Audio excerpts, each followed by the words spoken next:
Hello. Can I get everyone's attention, please? Thank you. All right. Thank you all for attending today's debate. Oh, I'm gonna. Thank you all for attending today's presidential debate. My name is Gabe Savage, and I serve as the Elections Commissioner for the Student Government Association. Today, we have three tickets joining us. Ticket 1, Isaac Sutherland and Mallory Hudson. Ticket 2, Lydia Deaton, Landry Woodrum. And ticket 3, Andrew Laws and Amelia Pace. I ask that all of you keep your noise to a minimum to give our candidates the most opportunity to speak today. And I hope you all enjoy this show. And good luck to all of our candidates. I will now hand it off to our amazing moderator, Trisha, Dean of Students, Trisha Clement, and take it away. Thank you. Welcome. This is such an exciting moment. I was reminded by one of the candidates that today is UK's birthday, right? So happy birthday to UK as well. Thank you so much for joining us for the 2022 presidential election. As was mentioned, my name is Trisha Clement Montgomery, and I am your Dean of Students. But tonight, I have the fun ability to actually be your moderator tonight. So I'm going to be asking you some questions, asking our candidates some questions, and giving them an opportunity to respond to these questions. Before we get started, there's actually some house rules and logistics I want to go through with you all. So please bear with me. To start, each candidate will be given 2 minutes to answer each question. My colleague and friend, Ms. Simone, sitting here in the green in the front row, will be our timekeeper. Simone will hold up a yellow sign when candidates have 30 seconds remaining and a red sign when time has expired. So it's very important that you all stay on time so that we can make sure we get through all the questions for tonight. Candidates will be allowed 60 seconds for rebuttal. Only one rebuttal per ticket shall be allowed per question. The timekeeping rules apply to the rebuttals as well. So our timekeeper will hold a yellow sign when the candidates have 30 seconds remaining on their response, and then a red sign when time has expired. As we go through the questions, the orders of responses will alternate. Questions will only be asked by the moderator. So that one was for my crowd. So only questions can be asked of the candidates by the moderator. When there are 10 minutes remaining in the debate, the timekeeper, Ms. Simone, will hold up a blue sign to indicate that it is time for closing statements. And then each ticket will be allowed to give a closing statement not exceeding any more than 3 minutes. Do you all understand the regulations that have been given to you? Do we have any questions before we get started? Awesome. All right. Well, let's go ahead and get our debate started for tonight. To start us out with opening statements, we would like to start with Andrew Laws and Amelia Pace. Alrighty, hi everybody. Thank you so much for coming tonight. First, we want to mention a happy 157th birthday to UK. That's pretty awesome. But thank you guys for all coming tonight. It's so awesome to have such a large crowd here for us to spread our message to. And so awesome to see all of you care so much about UK, our policies, and who's leading the student body ultimately. So I'm Andrew Laws. I'm a candidate for student body president here at UK. I'm a junior here studying public policy and economics on a pre-law track. I've been on the Senate for 2 years now, and I'm currently serving on exec as the Appropriations and Revenue Chairman, which means I'm tasked with funding student organizations across campus. Hi everyone, my name is Amelia Pace. I have been serving with student government for over 3 years now. I'm currently the Academic and Student Affairs Chair, and my primary responsibilities include defining student need and making sure that those needs are met through various grants and programs and other initiatives as well. Yeah, and between me and Amelia, we have about 5 years of combined student government experience, which we think makes us the most prepared and qualified candidates to lead the student body. Our campaign is based upon 3 primary principles, and we'll go through them very quickly now. So starting off with our first platform, accessibility and transparency, we're first and foremost dedicated to ensuring that there is an open door maintained between ourselves, our student body, as well as administration. We're dedicated to putting your needs first, not just now through our campaign, but always throughout our entire term as president and vice president. We believe that there should be a daily commitment of SGA to their students to maintain transparency in every single decision that we make for you. Yeah, our next principle is student belonging and engagement. This is one that's super important to me just because being able to meet with the presidents of over 100 different student organizations has given me such a great idea about what this campus needs and how important it is for each student to find their own little community. So Amelia and I have personal experience working with individual students and organizations, which has given us the experience to understand how students need to find their people, because it's just something you're entitled to as a student here at UK.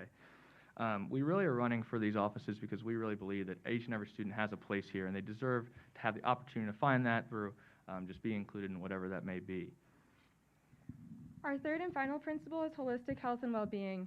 We're dedicated as a campaign to putting students' needs first to ensure that their time is spent as well as possible here at UK. We want to make sure that there is no doubt in any student's mind that their basic needs are met, that their physical and mental well-being is also maintained, as well as making sure that they're safe at all times during their time at campus. Yeah, and ultimately, this is not a campaign against anyone. This is a campaign for all of you. We really do believe we have the experience needed to represent all of your needs and be true advocates for the student body as a whole. So I really appreciate the opportunity to be up here tonight, and we're looking forward to spreading our ideas to all of you. Thank you.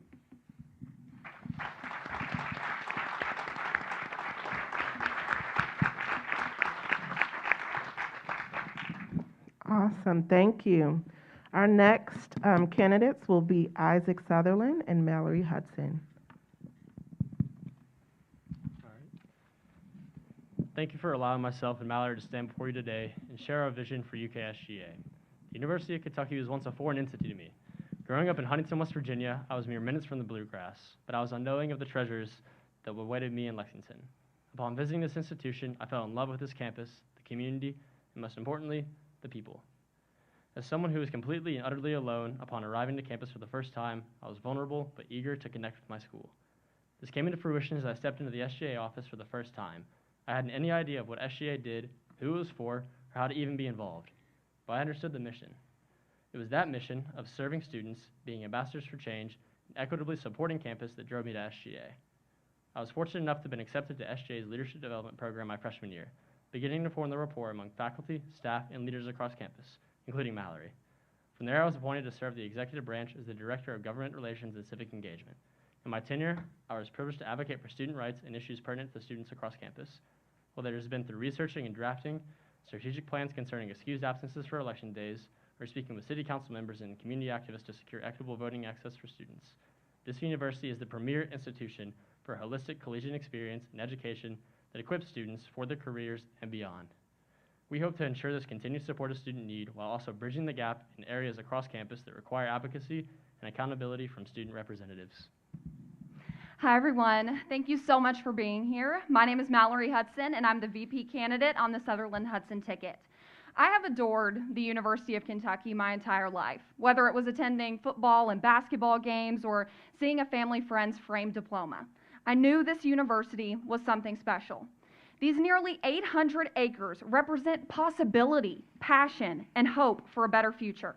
Today, I'm standing in front of you all on the institution's 157th birthday. I'm confident Isaac and I possess both the skills and the passions to be agents of change for this campus community.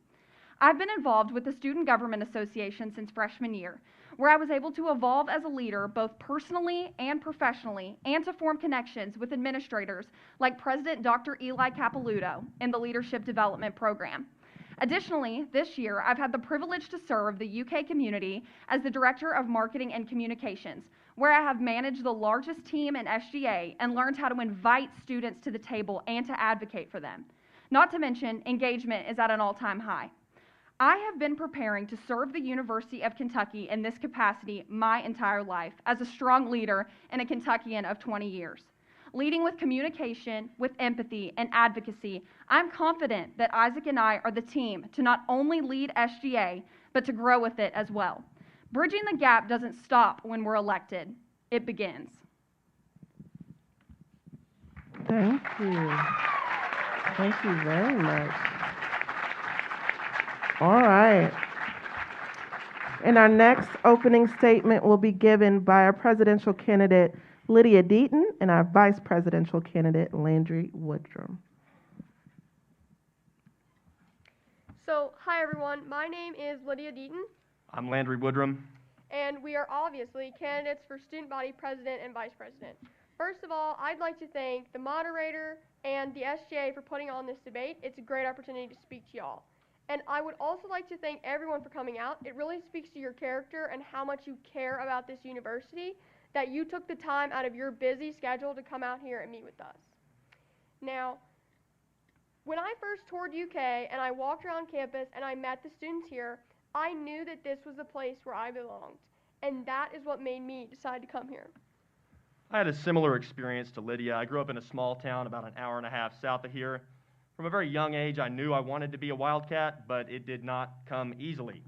Had to put in a lot of hours and hard work in high school to make this dream come true, and I'm sure that's something most people in this room can relate to.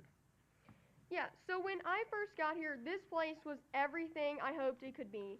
I felt like I could achieve anything that I set my mind to and that I was a part of something here.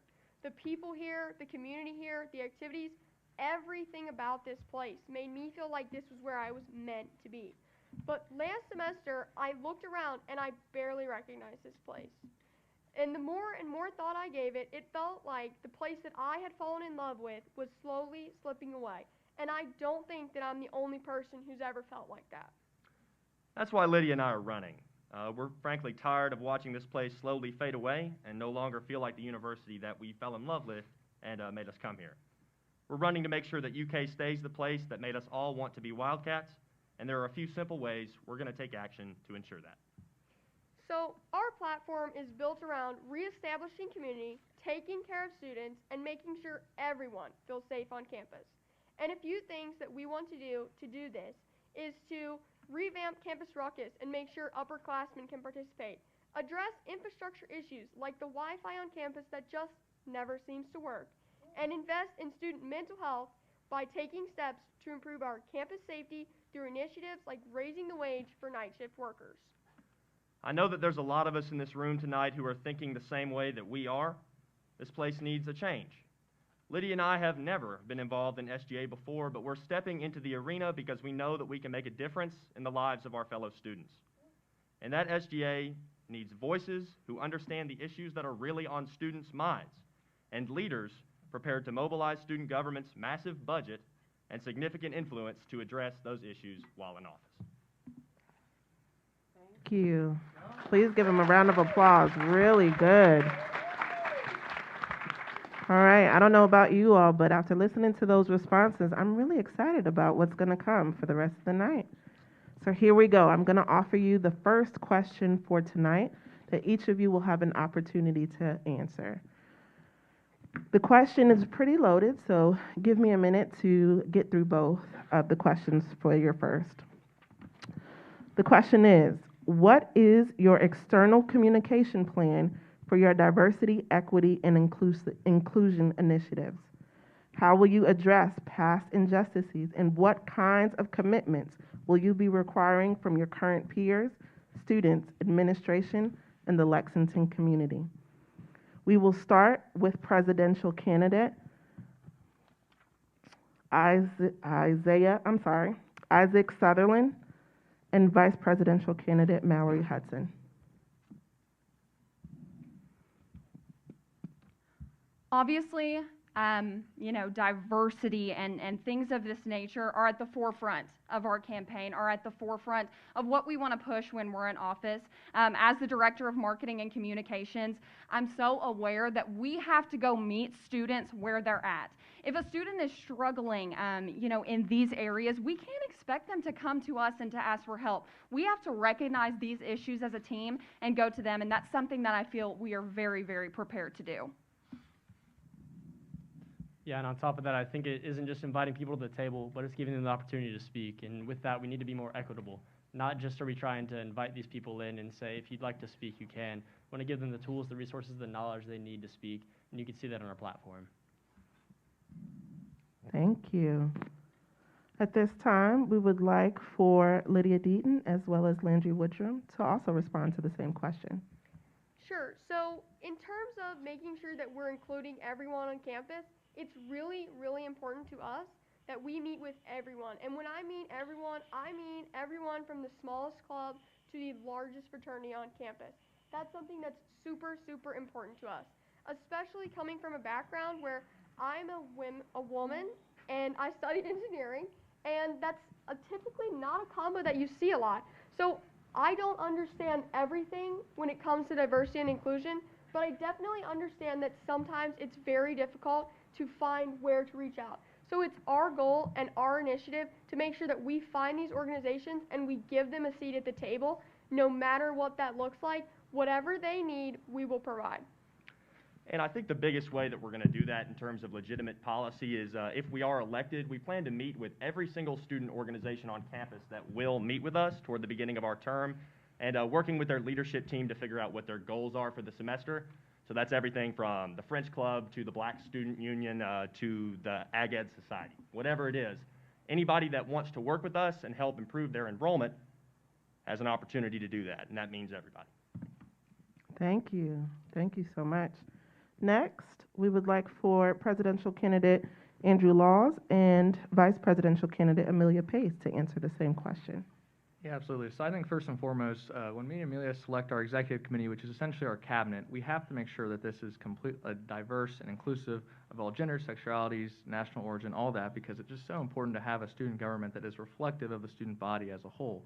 And I also really plan to work very closely with the VIP Center to ensure that all students from minority backgrounds are able to report incidents of racism or discrimination, just so they can have that outlet to feel like they belong here. Additionally, I think another key group of our campus that tends to get left out often is our graduate and professional students. So I've had the honor of working with many graduate and professional students this past year through my committee, and I understand the unique needs that they face, and they often get neglected when it comes to conversations about addressing our student bodies. So I would love to be able to ensure that their needs are as equally met as our undergrad, and just create a more inclusive and positive environment here at UK. Thank you. Okay, at this time, you do have the opportunity to rebuttal. Is there anything that any one of our candidates would like to add? No, ma'am. Sure, I will go. UK is home to so many people from so many different backgrounds, and that's something that we should really, really be proud of. UK has students from all over the world and all over the state, along with all over the United States, and that's something that we should champion and continue to grow, because all of those different perspectives are something that makes us super bright and vibrant as a community, and something we should make sure is our #1 priority. Thank you. Yeah, so like I've said, as my position as A&R chairman, I've been able to meet with over 100 different student organizations, and I've seen just how important it is for those organizations that do cater towards maybe minority students to be included in the conversation. It's so easy for them to be kind of left behind sometimes, and it's important to use student government's resources to empower them. You know, I vividly remember the Omani Students Association. There are 19 students at UK from Oman, and this organization gives them the community to come together and just find their friends and get that community that they serve. So it's just so important to really allow them to all come together and just really have that shared space where they can all, be together and just feel included on campus, which they of course are. Thank you. All right, we are going to move to our second question of the night. In this question, we would like for presidential candidate Lydia Deaton, as well as vice presidential candidate Landry Woodrum, to answer first, okay? The second question is, as SGA continues to expand its representation on the executive, legislative, and judicial branches, how will you connect with students that are typically not engaged in SGA or on campus to get involved? I think that kind of harkens back to what we talked about a little bit on the last question. Lydia and I have an interest in creating a sort of event where leaders of student organizations all over campus can come together and plan, collaborate. And I think that space is the best spot to get people together and make sure that they feel included. By getting people together with work to do, rather than just getting them together for no reason, we think we can create an environment of growth on campus where that clubs of any sort can expand alongside with SGA. Beyond that, we think it's super, super important for all people to have the opportunity to participate in SGA. So, as you heard in our opening statements, neither Landry or I have previous SGA experience, and we want to make sure that students across the entire university know that they didn't have to go to a leadership program and they didn't have to have previous experience to be involved in SGA. We want them to know that it is for everyone and that we want their input. Particularly because probably 6 out of 10 students here at UK don't even know SGA exists. They're completely unfamiliar, and we've ran into that on the campaign trail. Thank you. For our second response of the night to that second question, we would like for presidential candidate Andrew Laws and vice presidential candidate Amelia Pace to weigh in. Yeah, so this really goes back to one of our main principles of student belonging and engagement, because like I said earlier, student government is here to serve the student body. And I think part of it does a very good job of doing that, but like Landry said, a lot of people don't know or necessarily care what SGA does. So I think it's just so important to really promote our many, many programs to the students to show to them that we are here for them, we are here representing for them, and we're here to serve them. One thing me and Amelia really do want to promote is a semesterly organization summit. This is where all 600 different student organizations can all come together, talk with me and Amelia, talk with the UK administration, and just express their hopes and concerns and just tell UK what they need to be successful on campus, which we think will be so beneficial for all of them. So working this past year with my various grants and other initiatives, I've noticed that one key issue that keeps arising is the lack of childcare on the University of Kentucky's campus. I understand that many of you in this room may not be parents or directly care for a child or loved one.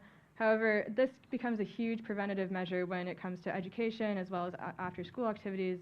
So I would love to be able to work with the child care grant program with ASA as well as the university administration to kind of alleviate that burden and essentially establish a permanent daycare that students won't have to feel so prohibited during the educational day as well.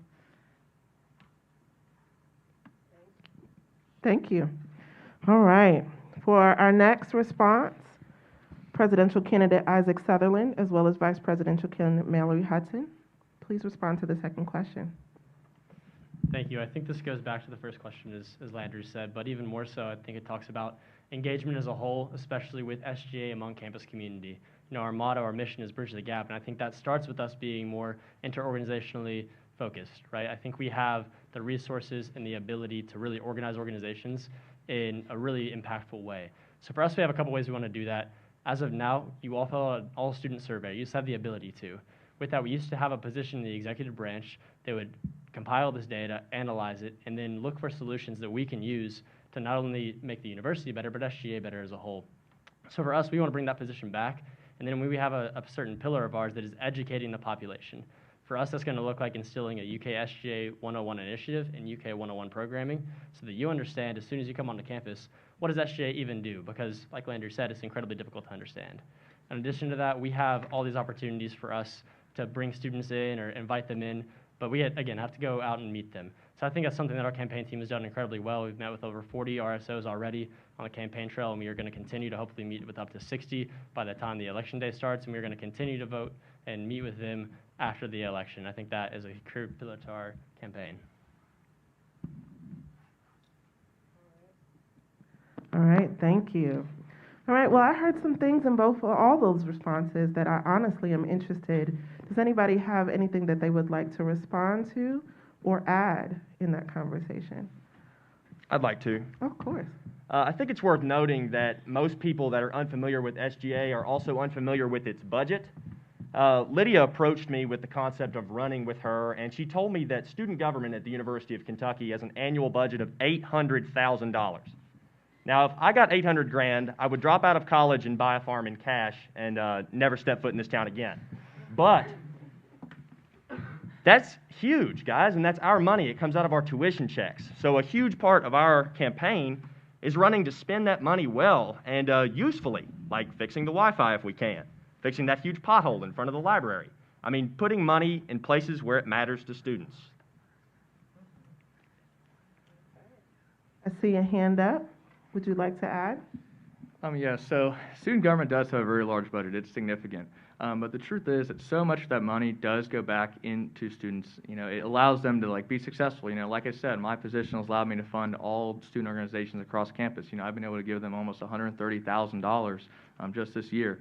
And Amelia, her position allows her to give student government funding to parents that have children that they need to send to daycare so they can come to college here. So I think reducing SGA's budget is only doing harm to students. That is all it is doing. It is making SGA's resources less accessible to all of them, and will just make it, not as effective as it is right now. I would like to add that I assume that you would like to have the budget of student allocation fees in the hands of students. We understand the needs as closely as any, and I believe that leaving this up to administration could have extremely negative consequences on the well-being of our campus as well. Okay, just as a reminder, it's only one rebuttal per ticket, so just be mindful as we go through this. I'm sorry, go ahead. Yes, I would just like to add that one of the responsibilities of the student body vice president is to oversee that student fee allocation distribution. So, we talk about this huge budget, but I would assume that students want to know exactly where that money's going. So with the VP kind of heading that initiative, something in our policy as well is we want to release SGA's budget reports. We want to be as completely transparent as possible because, at the end of the day, you deserve to know where your money's going. Awesome, good job. All right, so we're going to move to our third question of the night. Our third question will go to, at least we will start with, our presidential candidate, Andrew Laws, as well as our vice presidential candidate, Amelia Pace. So for our third question, UK SGA represents all undergraduate, graduate, and professional and postdoctoral students enrolled at the university. What is your administration's goal or plan to support more than just undergraduate students?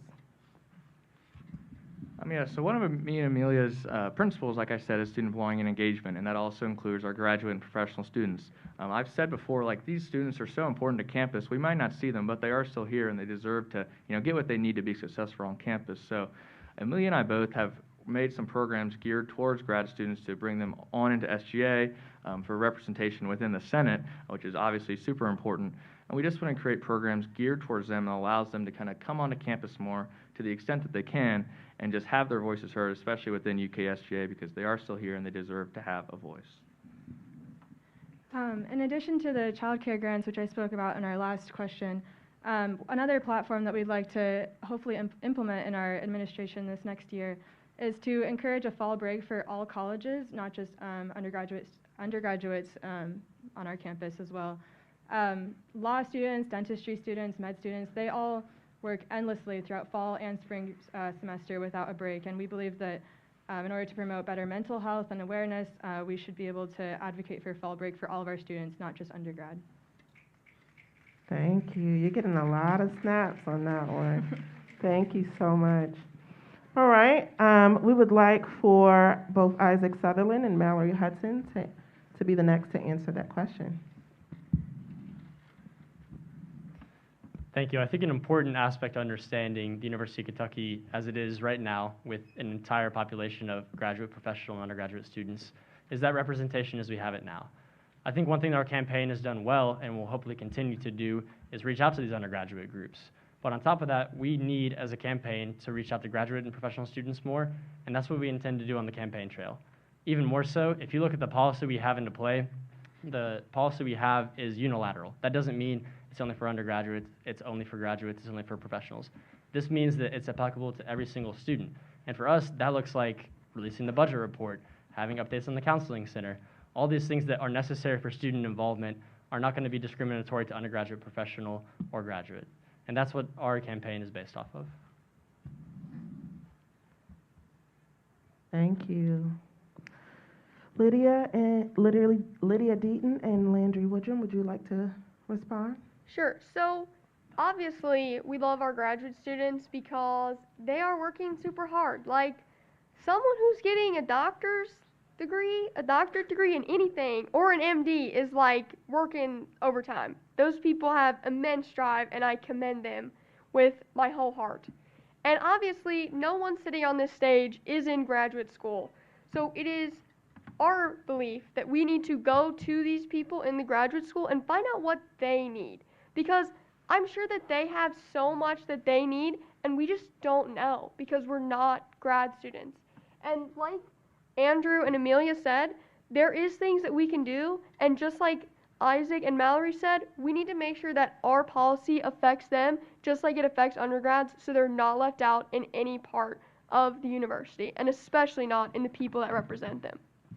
And in terms of policy for enacting that, if we were to take office, I think the best thing to do would be to meet with the professional organizations for master's and graduate students, just to see what it is that they're after. That's part of our central plan for meeting with as many student organizations as possible, not just undergrad. So we want to get with them and determine what it is that they want from the university and how we can mobilize SGA's budget and connections to assist them. Thank you. So I saw some pens writing as we were sitting and talking. I'm assuming there is a rebuttal or response to that. Would anybody like to add? Yes. Yes, so me and Amelia both have worked with grad student organizations as well as individual graduate students. So hearing from those organizations, like I said, grad students typically are not on campus. They really are kind of sometimes on the outskirts of, what UK really is here. But just providing them the opportunities through SGA funding to come and find their community within their grad student, school, whether it be dentistry school, medical school, whatever, is just super important because that allows them to be engaged and get the student experience that they deserve, even as grad students.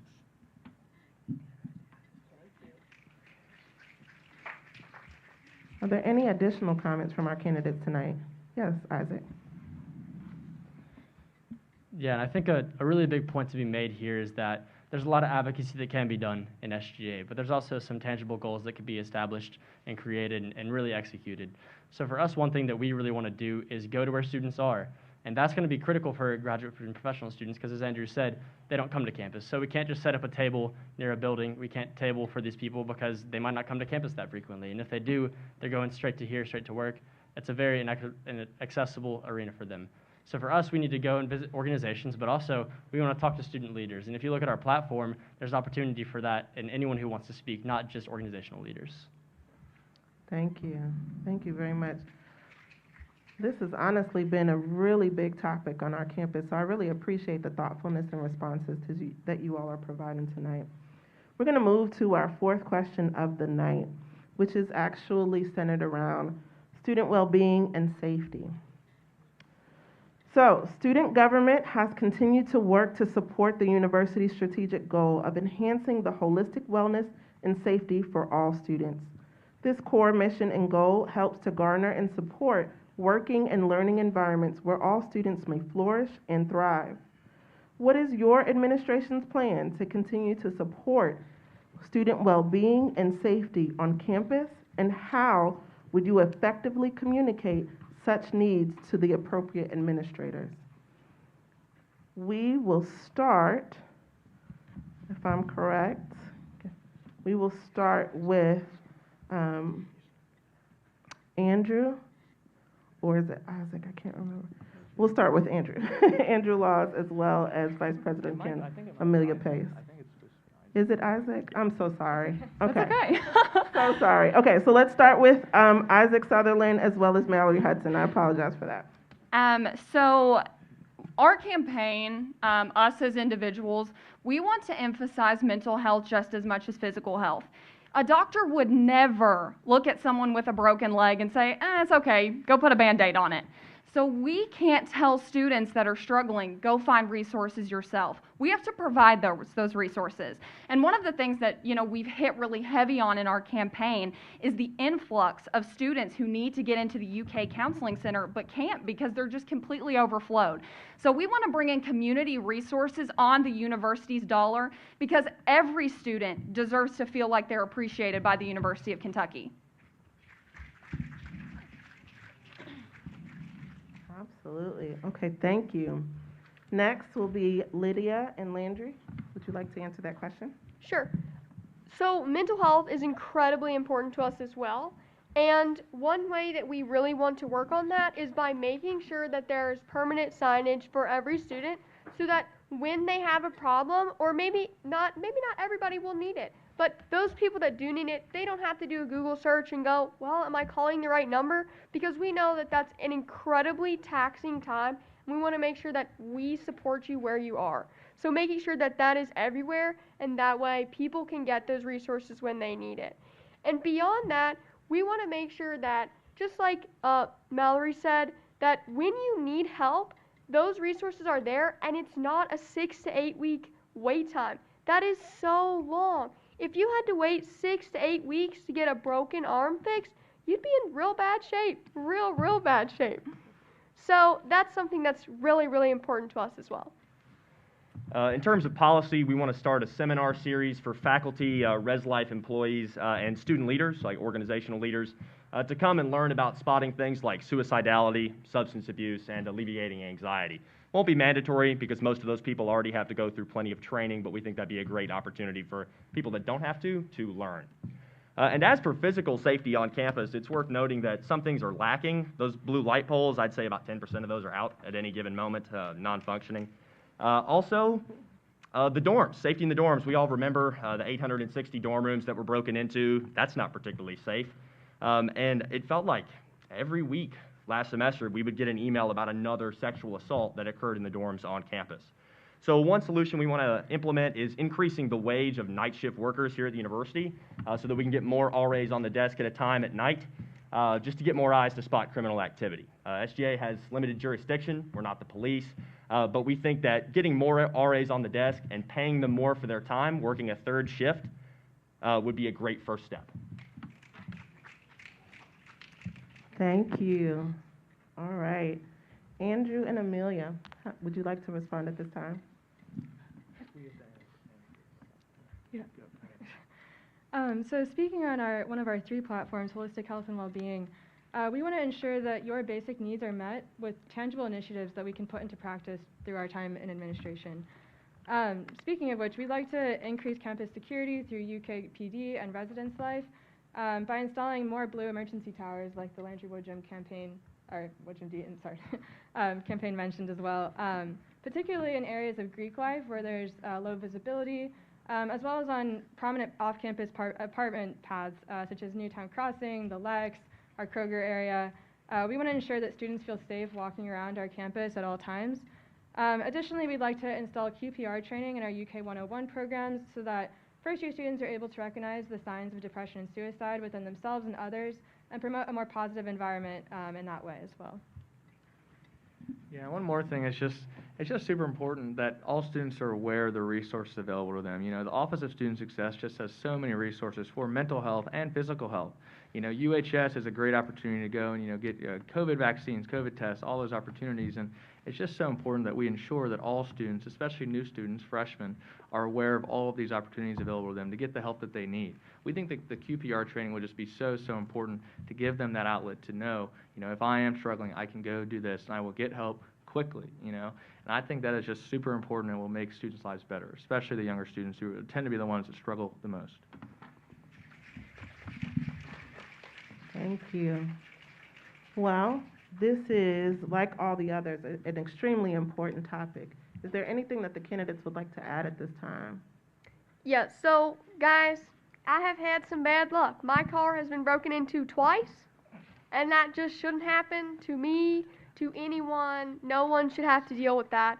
So with that, we will really work on making sure that like camera systems and things like the blue light that we've all talked about really do actually work. And so when bad things happen, they aren't made worse by people not being able to step in and help through that infrastructure just not being there.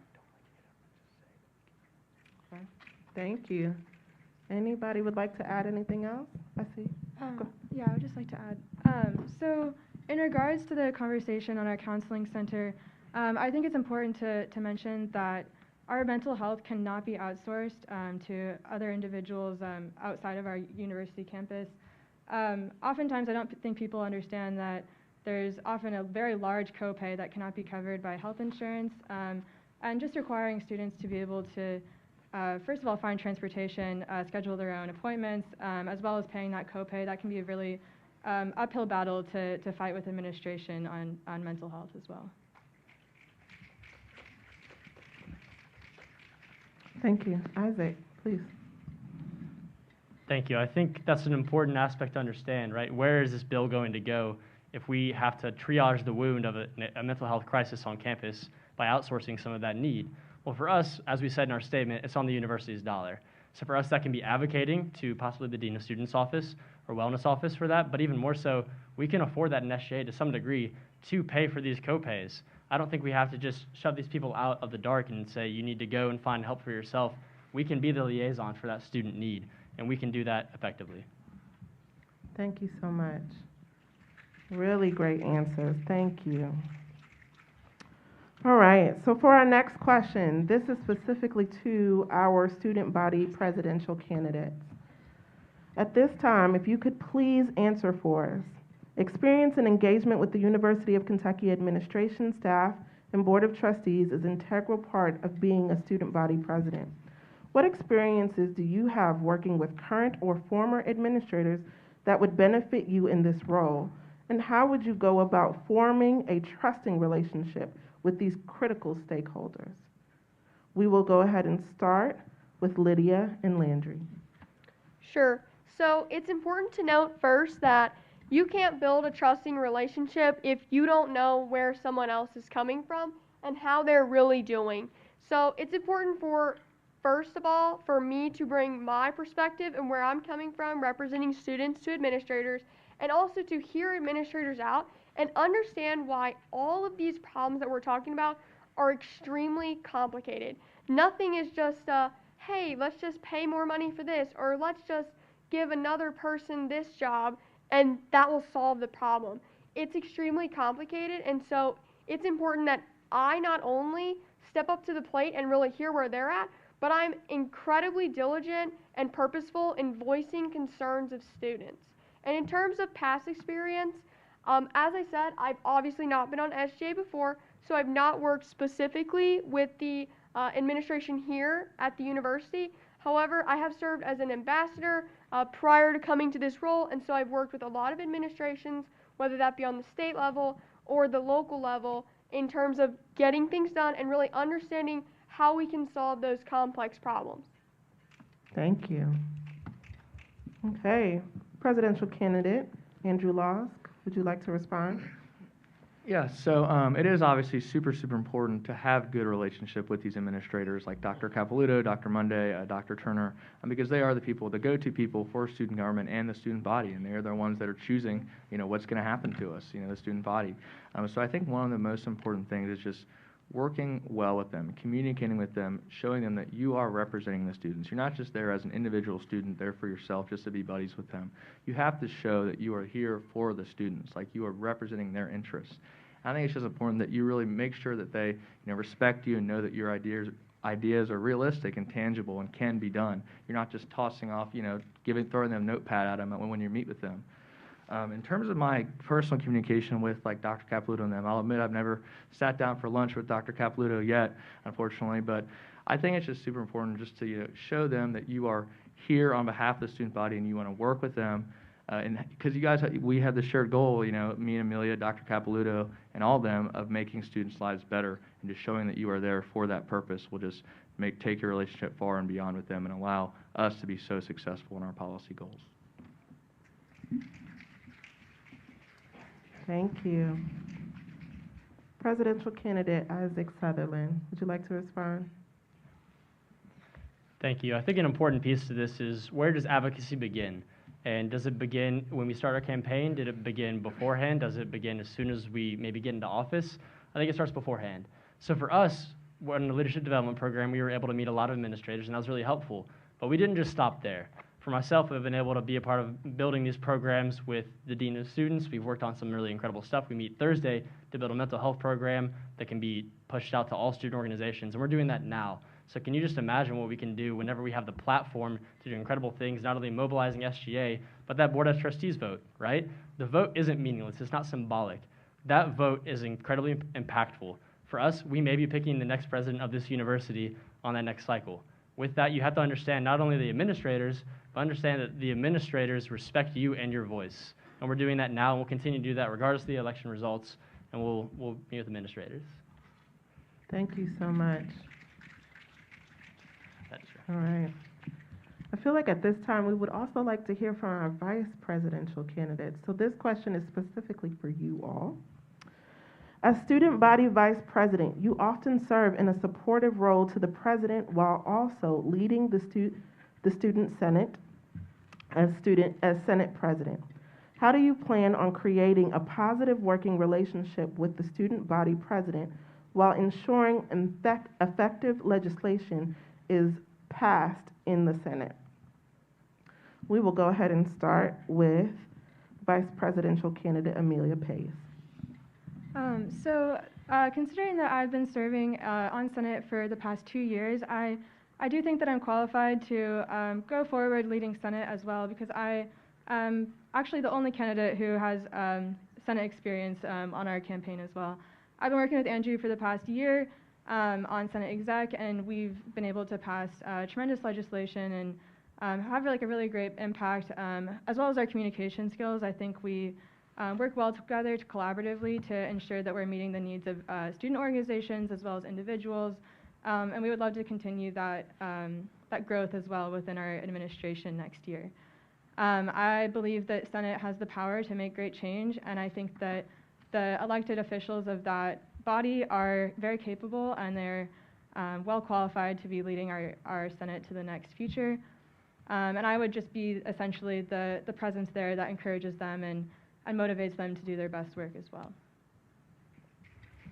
Thank you. Vice Presidential candidate Mallory Hudson, would you like to respond? Yes.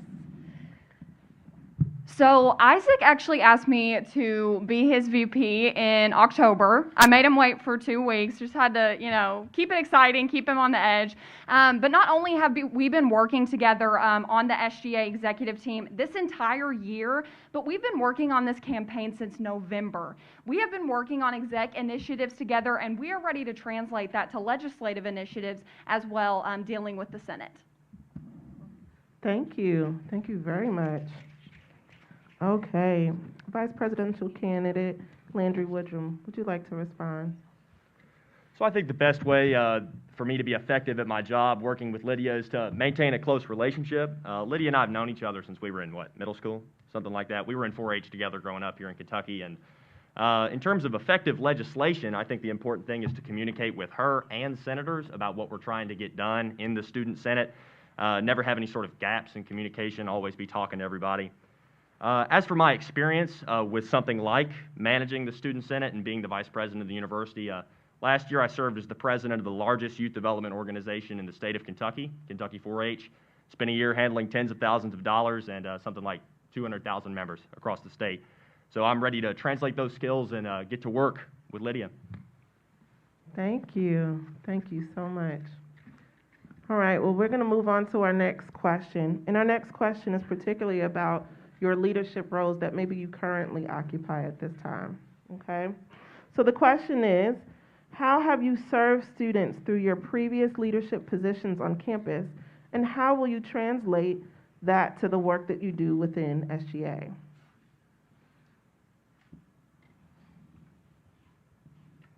We'll go ahead and start with presidential candidate Isaac Sutherland and Mallory Hudson. Thank you. I think to represent students, you have to be in student spaces that not a lot of people have the ability to be into and really go to these spaces equitably. So for us, that means in SGA, we have the experience of being leaders in the executive branch. The executive branch was chosen by this leadership team, this administration, and we've done our job effectively. On top of that, we're both in Greek life, and we both serve as executive members of that Greek life community. For that, there's a lot of logistics that need to be passed. We take care of an entire body of individuals, and we do so hopefully in the best way possible. Especially in the fall, there are a lot of instances that were really difficult, and we took leadership roles in not only finding solutions for the entire campus community, but we found issues for our own chapters as well. I think that showcases how we not only are going to affect the thousands of people this campus holds, but the one individual that needs just a little bit of help. I think in addition to that, Student Government Association kind of has 2 main pillars, right? The advocacy portion and the financial portion, how much money we appropriate, how we give back to students in that realm as well.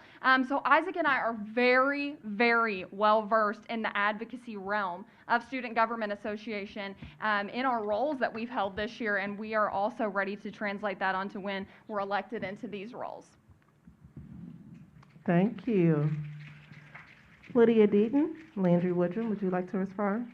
Yeah, so while I have not held an SGA position and I'm not a senator with 3 years of experience, I believe that that doesn't inherently make me unqualified to represent students at UK. Just like many of you here, I'm sure that there is something that you decided that you were uniquely qualified to do, and you went after it and you took the initiative to get those leadership roles. And so I believe that that doesn't necessarily make me unqualified. And in terms of what I do for students at UK, I actually serve as a TA. So freshmen in electrical engineering see my shiny face twice a week when they plug circuit boards together. And I'm sure some of them really, really don't like seeing me because it's some of their least favorite classwork. But that's something that I can do and that I am good at and I can give back in. And so translating those skills means really taking the time to get to know students and see where they're at, and also just understand that you don't necessarily need to know it. You can always understand where people are and learn from the people ahead of you. As for me, I'm rather involved on campus. I was kind of locked out freshman year because of COVID and 4-H. I was not allowed to rush, not allowed to participate in a lot of things because I was traveling 4 or 5 days a week with 4-H. And but now I've jumped right in. I'm a brother of Alpha Gamma Rho, or at least I will be on Wednesday. I'm the only representative from the College of Agriculture here on the stage tonight, which is the 4th largest college here at the University of Kentucky. And you can't really count arts and sciences because there's like a lot going on in there. But I'm the only representative of the College of Agriculture, and I'm ready to represent that enormous group of students here at the university, working with Lydia. I won't go in any more into my experience, but as for involvement, I sit on the 4-H Foundation Board, which handles hundreds of thousands of dollars. It's actually a sub-board of the College of Agriculture here at the university. Thank you. Andrew and Amelia, I'm interested in hearing your thoughts. Yeah, absolutely. So, as I said, me and Amelia both won the Senate for about 2 years each. And our positions both are pretty much the definition of advocacy through student government. You know, my position as Appropriations and Revenue Chairman has allowed me to meet with just so many, almost 100 student organizations to understand their funding need and how SGA can best serve their needs. I've been involved as a senator since I was just a little freshman. Unfortunately, the first year was spent on Zoom, but now I'm on exec. In addition to that, I also serve. I'm a proud member of Beta Theta Pi. I'm also the Interfraternity Council Vice President of Judicial Affairs, which allows me to represent all 19 IFC chapters on this campus. And obviously, it's been a lot this year to work with since the tragedy last semester, but we really have tried to advocate for those chapters just to make the community as safe as possible. Mallory also mentioned the 2 pillars of SGA, which is advocacy and the financial aspect. And me and Amelia both, through our positions, have been able to literally get so involved in those 2 aspects because we advocate for students and student organizations, and we're able to use SGA funds to help them. So I think that just makes us the most qualified to advocate. So if someone told me a year ago that I was going to be in the position that I was today, I don't think I would have believed them. Someone in SGA encouraged me to run for the Academic and Student Affairs Chair, and I embraced that challenge with open arms, and I cannot say enough high words about it. I have learned incredible experiences, such as communicating with other people on our Senate exec, as well as responding quickly to conflict, as well as just really getting into the needs of students and understanding that perspective outside of my own. And I have been so honored to grow in that leadership as well. And I would love to be able to use that as vice president next year. Thank you. Thank you so much. I did see a few head nods, so I feel like there may be some thoughts to what was just shared in response to that question. I'm looking specifically at Isaac, so I feel like, do you want to go first? I see your head nodding. Would you like to respond? Yeah, thank you. I think an important part of this advocacy piece is understanding the executive branch of SGA's role. So I currently serve as the Director of Government Relations and Civic Engagement, and that is in itself advocacy beyond just the university, right? We're going to Frankfurt, we're going to DC, and we're going to advocate for things that are critical to the university. For us, that's going to look like us shutting down bills that might not be good for the university, us advocating bills that would be good for the university, looking at stuff like mental health days that are just going K through 12 through Frankfurt that we'd love to have for higher education. Even more so, we're planning a trip for SEC in DC. That program advocates for students in the SEC at the federal level. And we're going to do that regardless of the election because that's something that is critical to the university and to the students as a whole. Really good. Thank you. Anybody else would like to add? I see your hand go up. Andrew, would you like to add something? Yeah, so one thing Lydia mentioned is just being unqualified. And I do agree with you completely that you don't have to be, in the Senate for 2 years or on exec for a year to be student body president. But like we said, student government is a big, big organization. It has a lot of members both on the Senate and on the exec side, and the budget is $800,000. You have to have experience within student government to just lead as the president because you have to know the internal operations because it's not simple. There's 3 standing committees. There's so many exec members, and they all have coordinators that help them out. And it's just so important to understand how that functions, how all those things work together, because it really is like a fine-tuned system of all these gears running together. And really, if one thing goes wrong, a lot of stuff can get messed up. So it's just important to kind of know how the internal operations of SGA functions in order to lead it. Me and Amelia both personally think that. Yeah, Andrew, I understand that your comment was pointed directly at me, but I'm going to go ahead and let my vice president respond on that. Well, we're not unfamiliar with administrating large organizations. I mean, Lydia and I were both very involved in 4-H, which I will reiterate is the largest youth development organization in the state of Kentucky. We both served as officers at the district level. I served at the state. Running something this big is nothing new to us.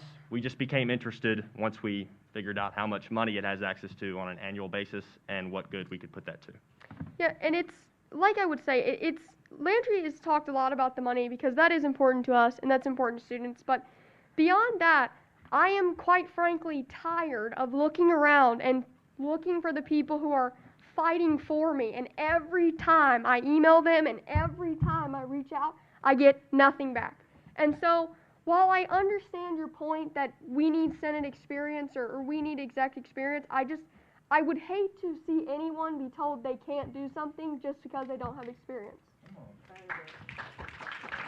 Thank you. And here's where it gets spicy. That's what I like. I like to see all that. Okay. So we did come up to time, and each one of you had an opportunity to rebuttal, so we have to go on to the next question, although I love the energy and the synergy that just took place with that last question. We're going to circle back around to diversity and inclusion, okay? And so we'll start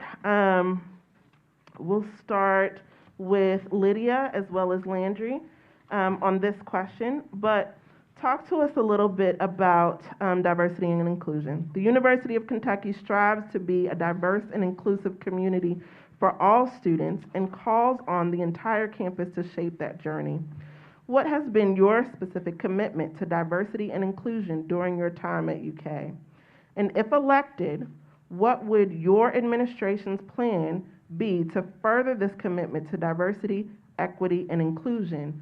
What would that look like? Well, I think I'll kick us off. First, I'd like to mention a role model of mine. Her name is Dr. Mia Farrell. She's the Dean of Diversity and Inclusion at the College of Agriculture. And I've worked with Dr. Farrell for several years at this point because she cooperates with 4-H. And she has taught me a lot about how to be an inclusive leader. And I got to put that into practice in 4-H, and I'm ready to do it here at UK.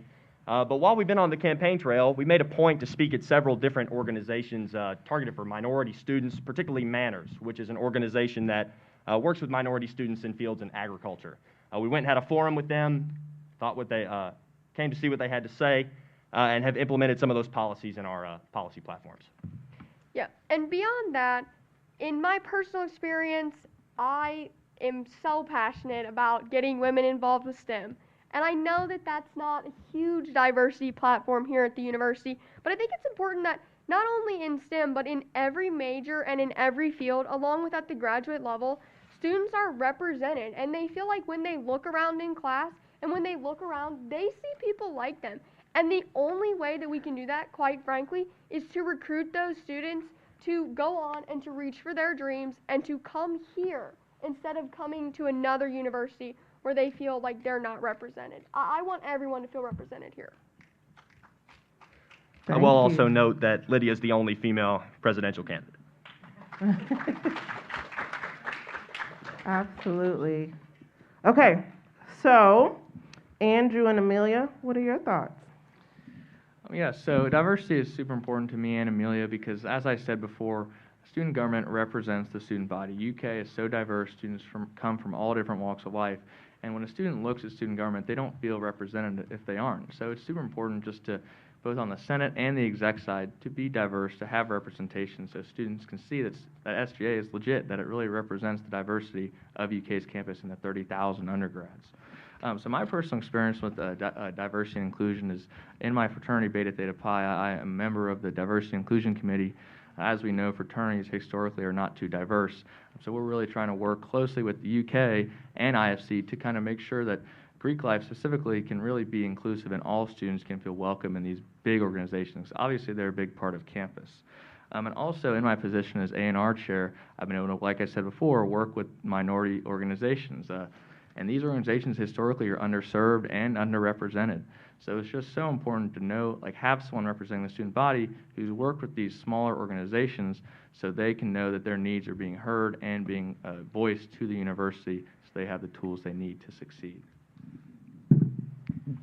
Going along with that, if elected vice president, as the president of our Senate, I will uphold the expectation that every student feels that they can voice their opinion throughout our Senate meetings. What this looks like is ensuring that there's proper training involved at the beginning of our Senate, and ensuring that the expectation is heard that you can voice your opinion because they are the representatives of our student body, and they are elected to advocate for your best interest and ensure that no voice goes unheard in that manner as well. Thank you so much. Thank you. Okay, last but not least, Isaac and Mallory.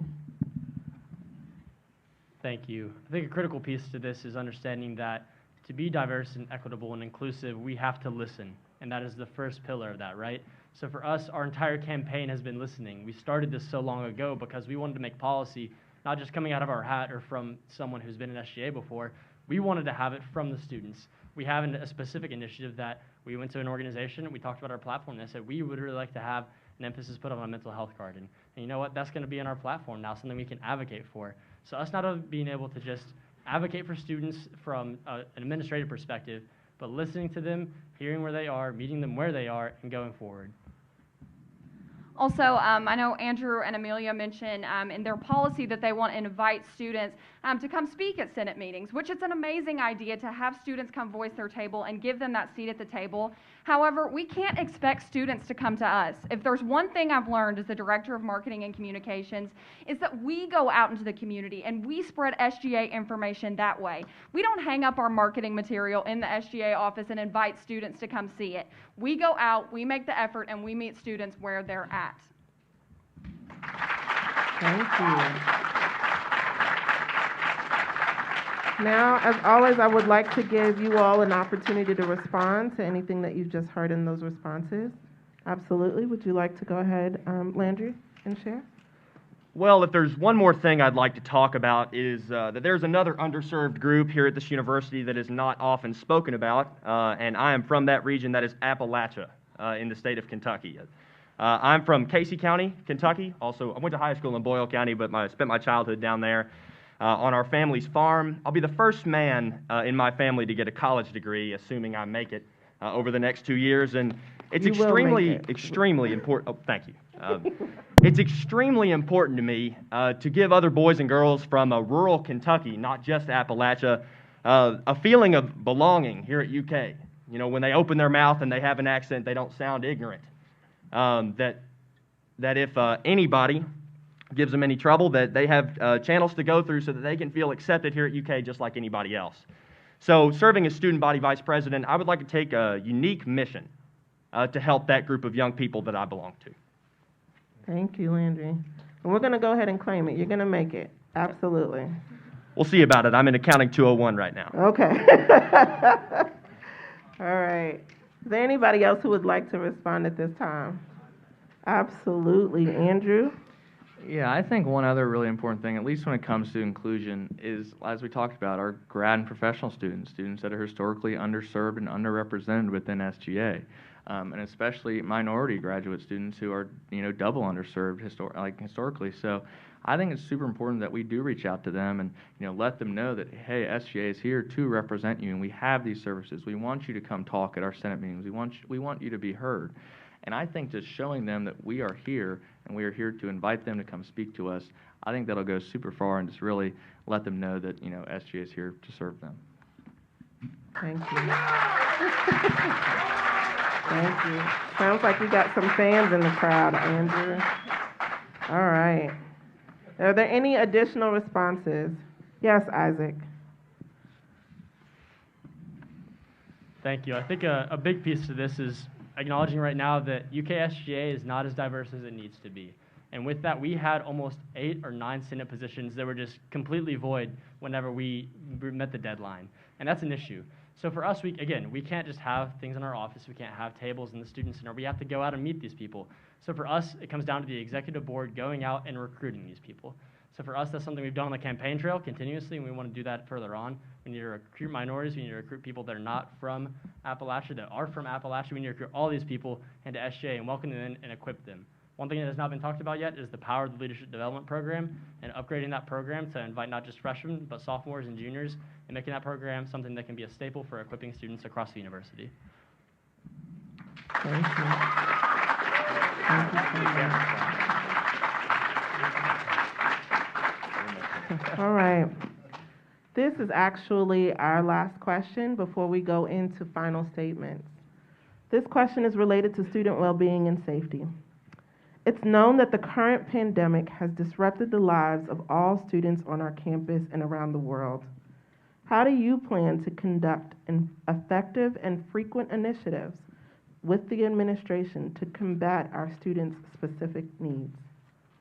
We will go ahead and start with Andrew and Amelia. Yeah, so unfortunately, as we all know, COVID is still very present here. We're all wearing masks here. We still sometimes sit social distance in class, and it is really unfortunate. I'm sure all of us want it gone. It's been here for 2 years. But we think it is so important that although, yes, COVID may be, decreasing and increasing here and there, it's just really important to follow, city, Lexington guidelines, state guidelines, and federal guidelines because they're setting the standard for colleges and universities, which are places where students all come together and interact and can easily spread COVID and get people sick. So we really do plan to follow those guidelines in terms of the university, and we hope the university is doing that now, and we will certainly continue that if elected. And also, though, in that, relating to that, we want to make sure that students' voices are heard. We have to make sure that all students, their voices can be heard when it comes to, masks and all that, just to make sure that they are being represented and it's equitable for all students and the same standards are set for professors and students because it's only fair if everyone is subject to the same rules. There can't be special accommodations. And we think that really will just, make people safe from COVID as we hopefully get away from it in the next few years. Well, next year, hopefully, and we don't have to wear masks. We think that is the best path. Going along with that, I think one of the biggest expectations that we have for ourselves in the administration is ensuring that students' needs are met as equally as they are for faculty. So a seemingly good proposal on the outside might have some inherent flaws that could ultimately hurt students in the process, and we want to make sure that we nip those in the bud before they become issues. For example, I think that one of the most important things I'd like to move forward with next year is ensuring that there are always excused absences for COVID-related absences, essentially. Making sure that that's an equal statement in all syllabi, I think, is a really important initiative that we would like to take on as well. And then one other thing, too, is I think UK has done a great job promoting vaccines. Hopefully, most people here are vaccinated. I think continuing the programs that we have in place now with rewards for vaccines should be continued. Thank you. Thank you. All right. Isaac and Mallory, can you please respond? Thank you. I think an important aspect of this entire COVID piece is one that we have to trust the science of that. The university goes by CDC guidelines, Fayette County guidelines, and we're going to support them in that. But I think there's also a piece to be said that student needs are a huge factor for that. So for us, we want to look at a couple of different things. That's going to go back to mental health. Mental health issues don't stop whenever COVID stops. So for us, we need to continue to support the Counseling Center and continue to have these organizations that are really going to be safekeepers for these people's mental health. So for us, that looks like working with the Dean of Students and other administrations to revamp the event policy that doesn't make it as difficult or as tedious for us to have an event that is safe, equitable, and honestly, really diverse. All right, thank you very much. Okay, and Lydia and Landry, would you like to respond? Yes. So, throughout the past 2 years, we have taken all of our time and energy and we have protected each other. And we've done that by wearing our masks and getting vaccinated. But it's now time that we really step up and take care of each other. We have to reach out to those around us and we have to make sure that we're not letting people slip through the cracks, that we're taking care of each other's mental health, and that we're moving forward. There is a light at the end of the tunnel, and we can't just idly sit by and wait for that to happen. And Amelia, I loved your idea about making sure that missed days for COVID and missed days for that kind of illness always gets taken care of. That was an amazing idea. Beyond that, we need to make sure that we are safe and we are following the guidelines set by the state, but that this is not at the detriment of the school's mental health and our vibrant community. Yeah, just to add to that, I think in terms of policy, what that looks like is the university closely following the state of Kentucky's position on COVID-19 and what mandates should look like in public places. That way, UK is not an island in the middle of the state of Kentucky, and that is whatever that may be. Governor Beshear come out say anything, I believe UK ought to follow it if the legislature approves it. Once again, I'd like to say, Amelia, I really like that idea about missed days. I lost my grandmother to COVID in April last year, and I did not get excused absences to go home for her funeral, so I think that is really nice. But once again, I just think consistency is important, that we follow the state of Kentucky when it comes to COVID policy, and that policy remain consistent in between colleges and buildings here on campus. Thank you. Thank you. All right. Well, is there anything that you all would like to add related to that question? Okay. So at this time, we're going to go into final statements. Please remember that your statements are set to be about 3 minutes, and you should not go beyond that. And we will actually start with both Isaac and Mallory for our closing statement. Is that okay? Yes, ma'am. Awesome. Okay. Please go ahead. So there's a personal kind of motto that I attribute to my success in past leadership roles that will help drive my work and my initiatives in the role of student body vice president. You never worry about numbers. You help one person at a time and always start with the person nearest you. If Isaac and I can help even one student at the university to feel more connected, more passionate, or more included, not only in SGA, but also in the university as a whole, our job will have been well worth it. When you assist one student, you truly help to assist them all by meeting both graduate and undergraduate students where they're at, by listening to understand and then seeking to be understood, by building personal connections with student organizations like we've already done with over 40 RSOs. We will be the catalyst for change that this university and that you will most benefit from. When you vote to bridge the gap, you're not voting for Isaac, you're not voting for me, you're voting to enhance the campus community of the University of Kentucky with experienced, innovative, and advocacy-driven leaders at the forefront of that initiative. By now, you've hopefully seen some form of our campaign material across campus. If you observe any of our material, you'll notice that the center of our branding is stamped by our mantra, Bridge the Gap. Our names are present, but second to our mission. That's because you're not voting for just people in this election. You're not voting for an idea or a policy or an experience. You're voting for a mission and a zeal that propagates itself from our team and our ticket. We've demonstrated continuously in our tenure here at UK that we are committed to supporting students and not only inviting students to the table, but equipping them to share their voice and create tangible change. Regardless of the election results, we will continue to advocate for students and listen to the needs of our constituents. We've been privileged to create these policies and this platform by hearing our students and our organizations. These are not political thrillers. They are your own peers' ideas, passions, and hopes. When you go to select your first choice in representing yourself in the University of Kentucky, we hope that you vote dutifully in a manner that demonstrates to those sitting next to you today that you are not just a vote. You're a voice. You're a contributing member of this institution, and you deserve to have an SGA that will meet you where you are and support you as a member of this Wildcat family.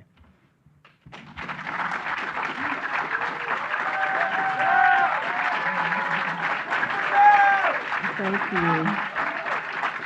All right. At this time, we want to take final statements from both Lydia Deaton and Landry Woodrum. Since I study engineering, I had a lot of options nationally to study at different universities, but I decided to come here because I fell in love with UK. I fell in love with this place, its people, and its atmosphere. And I've been here both before and during COVID, and I've seen the effects that it has had on their university. Our campaign is ready to reignite UK, its sense of community, through common sense policy and cooperation between all, and I mean every, student organization on campus. Coming to UK was hardly a choice for me. It's the best program in the state in terms of agriculture. I'm also a legacy. My mother went here to UK and studied agriculture. And I had to work really hard in high school. Worked a day job after school to save money to afford tuition and housing.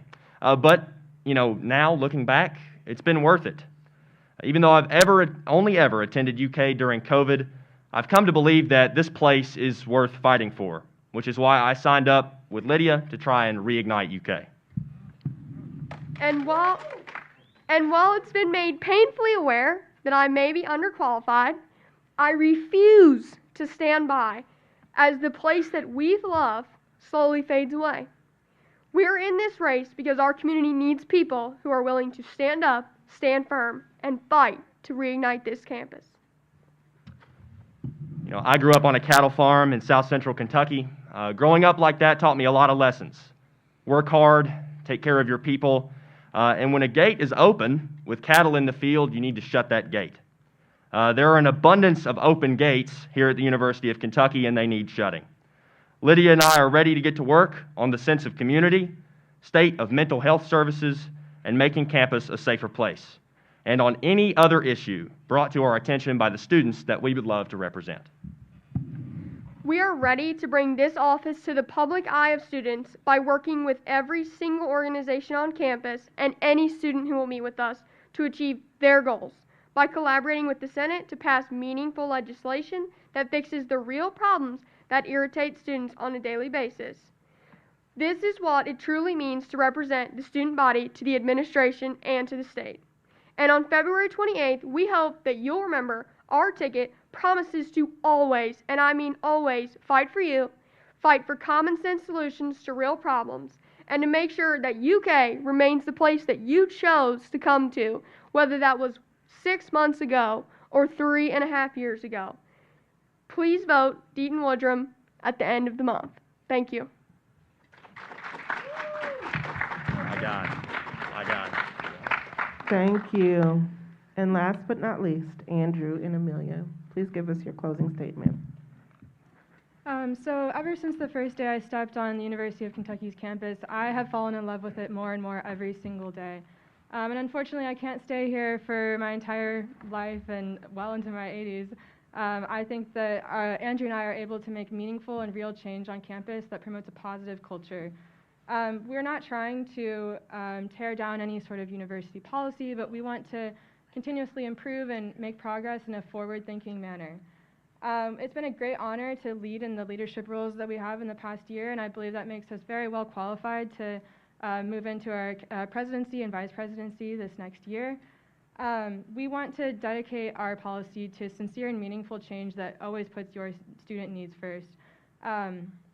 We believe in making a daily commitment to listening to you and gathering feedback and eliciting that through all of our decision-making processes. Yeah, absolutely. So as I said in our opening statement, the Law Space campaign is not a campaign against anyone. It is a campaign for all of you. It is a campaign to improve UK, improve the conditions of the student body, and just make sure that all students are being served in the best way possible and getting the college experience they deserve and are paying for. I believe that me and Amelia are passionate advocates and proven leaders through our experience in the Senate, and we are well prepared to be advocates for the student body. As we talked about, the two pillars of student government are financial and advocacy. We both have firsthand experience advocating for students as well as understanding the complex financials of student government and how to give student fee money back to students. And ultimately, our policies, we're dedicated to real and tangible policies that can be done, that can be achieved. Changing anything, within UK is a big deal. It takes time, it takes effort, it takes dedication. And I believe that Amelia and I both, working with the administration, are dedicated to all of you, dedicated to policy that will improve your lives and always uphold your best interests.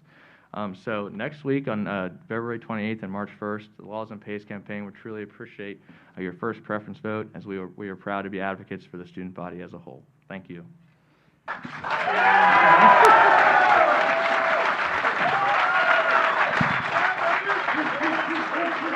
Awesome. Well, I'll tell you what, after hearing all of your responses tonight, I want to actually congratulate and celebrate each one of you, because your responses were very thoughtful, definitely representative of our student body. So please give them a round of applause for all of the effort that they have put into this. We really appreciate it. And I would be more than honored to work with any one of you. So congratulations. All of that said, as they shared, please make sure that you get out and vote. This discussion and debate does not end here. It really begins on our voting day. So please encourage your friends, you all as well. Please make sure that you get out and vote as soon as possible. Have a great evening, and thank you for sharing your time with us.